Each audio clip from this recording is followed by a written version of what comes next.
ચાંદીપુરા બાબતમાં રાજકોટ જિલ્લામાં અત્યાર સુધીમાં કુલ 6 કેસ, ચાંદીપુરાના કેસીસમાં રાજકોટ જિલ્લામાં અત્યાર સુધીમાં 6 શંકાસ્પદ કેસ જે જણાવવામાં આવે છે. આ 6 સેમ્પલ આપણે જીબીઆરસી ખાતે રિપોર્ટિંગ કરવા માટે મોકલ્યું છે. આમાંથી 3નો રિપોર્ટ નેગેટિવ આવી ગયું છે, 1 સેમ્પલ આપણે પોઝિટિવ છે, 4નો રિપોર્ટ નેગેટિવ આવી ગયો છે, 1 સેમ્પલ પોઝિટિવ છે અને 1 અત્યારે પણ આપણે સેમ્પલનો વેઇટ કરીએ છીએ. અત્યારે 3 દર્દી એડમિટ છે, 1 વેન્ટિલેટર ઉપર છે અને 2 સ્ટેબલ છે. ચાંદીપુરાનો જે ગાવ છે પંછિયાવદર ગોંડલ, આમાંથી એક પોઝિટિવ કેસ આવ્યું છે.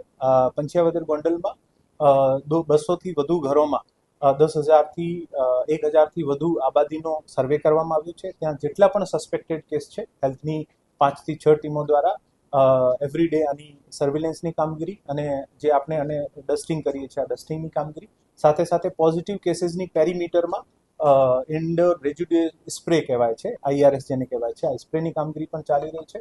આવનારા 10 દિવસ સુધી આ તમામ કેસીસ જે પણ છે, આ કેસીસનો જે પણ સસ્પેક્ટેડ કેસ લાગતો હોય હેલ્થની ટીમો ત્યાં જ રહેશે અને આ તમામ સસ્પેક્ટેડ કેસીસ કોઈ મળતો હશે તો આને મોનિટરિંગ કરવામાં આવશે અને જરૂર જણાય અને હોસ્પિટલ શિફ્ટ કરવામાં આવશે.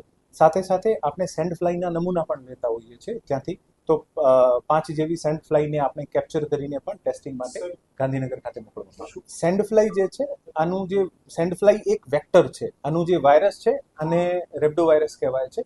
આ વાયરસ કોઈ દર્દીમાં બ્લડમાં હોય અને સેન્ડ ફ્લાય આને બાઇટ કરે, જેથી સેન્ડ ફ્લાયના પેટમાં જાય અને સેન્ડ ફ્લાય બીજાને ઇન્ફેક્ટ કરી શકે છે.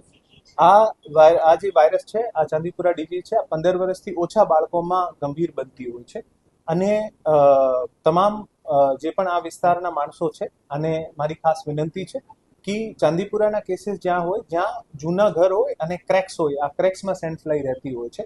આપના તમામ ક્રેક્સ જે છે આને દુરુસ્ત કરવા વિનંતી છે.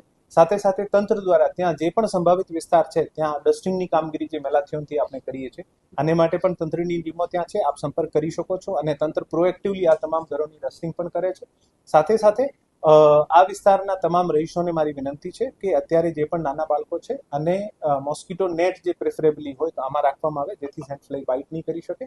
આ રોગ હ્યુમન ટુ હ્યુમન ટ્રાન્સફર નથી થતું, સેન્ડ ફ્લાય બાઇટ કરશે તો જ થતું હોય છે, જેથી આ રોગની વ્યાપકતા જે આપણે કોરોના અથવા ઇન્ફ્લુએન્ઝા અથવા પાસ્ટમાં ઘણી બધી જે ચેપી રોગ જેને કહેવાય છે આ પ્રકારનું નથી, પણ સેન્ડ ફ્લાય બાઇટ કરે જેથી થાય છે. આના જે સિવિયરિટી છે આ ખૂબ વધારે હોય છે. મારી વિનંતી છે કે ત્યાં તંત્રની ટીમો સતત ઊભી છે અને જે પણ આની કોઈ પણ ખાસ રજૂઆત આવશે તો પણ આપણે કેટર કરીશું અને તંત્રની હેલ્થની ટીમો જે છે આ સતત ત્યાં સુધી ત્યાં રહીને આ કેસીસનો monitoring, surveillance, indoor residual spray, dusting આ તમામ કામગીરી કરતી રહેશે.